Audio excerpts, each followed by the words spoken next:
जय शिवराय. काल आपण बदामीचे चालुक्य बघितलं, तर त्या बदामीच्या चालुक्याच्याच परत 3 शाखा निर्माण झालेल्या आहेत हे लक्षात घ्यायचंय.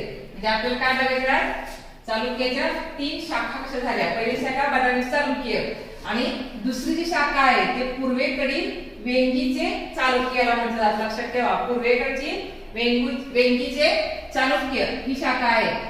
ही जी शाखा आहे ती कशी आहे, दुसरी शाखा आहे पहिली बदामीचे चालुक्य शाखा. या शाखेने जवळजवळ 18 वर्ष राज्य केलेलं आहे. लक्षात ठेवायचं, 18 वर्ष राज्य कुणी केलेलं आहे, वेंगीच्या चालुक्याच्या राजाने केलेलं आहे.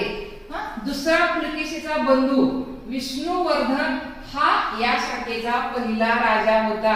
ऑब्जेक्टिव्हला प्रश्न येऊ शकतो तुम्हाला, त्यामुळे लक्ष देऊन ऐकायचंय की वेंगीच्या चालुक्याचा पहिला राजा कोण होता. लक्षात ठेवायचंय, कोण होता, विष्णुवर्धन हा पहिला राजा होता वेंगीच्या चालुक्यांचा. पुढे मात्र जयसिंह, विद्यादित्य, चौथा विष्णुवर्धन आणि विजयादित्य असे अनेक राजे झालेले आहेत. आणि पण पुढे काय झालेले, वारशामध्ये संघर्ष निर्माण झाला आणि या संघर्षाचा जो फायदा आहे, लक्षात ठेवा, जेव्हा 2 भावामध्ये संघर्ष होतो किंवा भांडणं होतात तेव्हा तिसराच कुठेतरी फायदा घेत असतो.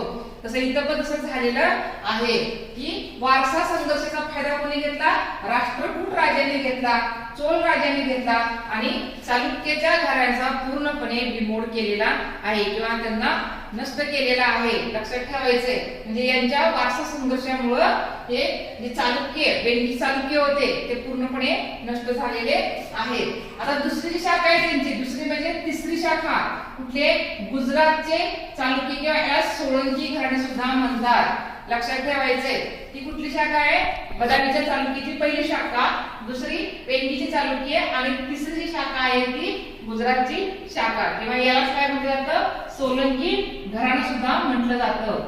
ही जी आहे ती पहिला विक्रमादित्य याने बंधू जयसिंह वर्मन याला गुजरात मधील लाटचं राज्य दिलेलं होतं. गुजरात मधील लाटचं राज्य दिलेलं होतं. त्यानंतर जयसिंह सिद्धराज हा पराक्रमी राजा होता. असे पराक्रमी राजा होता तो. त्याने काय केलंय, चंदेल, परमार, चव्हाण या सगळ्यांचा पराभव केलेला आहे आणि आपलं राज्य जरा थोडं विस्तारित केलेलं आहे. त्याने अनेक मंदिराची उभारणी केलेली आहे.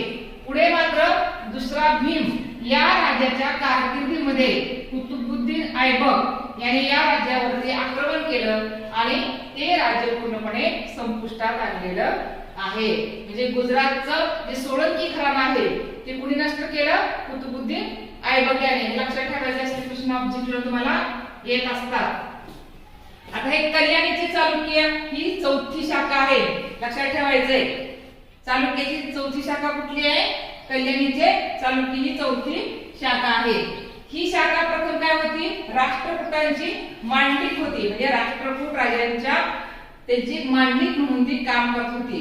पण पुढे जाऊन दुसरा तैल राजा जो आलेला होता, त्या तैल राजाने मात्र स्वतंत्र आपलं राज्य जाहीर केलं आणि त्याने काय केलंय, चोल, चेदी, कुंतल, ओरिसा इथल्या सर्व राजांचा त्यानं पराभव केलेला आहे आणि आपलं स्वतंत्र राज्य हे विस्तारित केलेलं आहे. पण पुढे मात्र चौथ्या सोमेश्वर राजाच्या काळामध्ये, लक्षात ठेवा, चौथ्या सोमेश्वर राजाच्या काळामध्ये मात्र देवगिरीच्या यादवांनी त्याचा पराभव केला व तिथं यादवांची सत्ता निर्माण केलेली आहे. लक्षात ठेवायचंय, चालुक्यांचे जे काय आहे ते दुसरं घराणं, तिसरं आणि चौथी शाखा लक्षात ठेवायची. पहिली शाखा बदामीचे चालुक्य, पहिली शाखा आपण काल बघितलं ते. इथं बाजूला आपण काय बघितले, दुसरी शाखा, तिसरी शाखा आणि चौथी शाखा. हे जे काही 4 शाखा होत्या यामध्ये आपण आज 3 शाखा बघितल्या आणि काल 1 शाखा बघितलेली आहे. आलं लक्षात.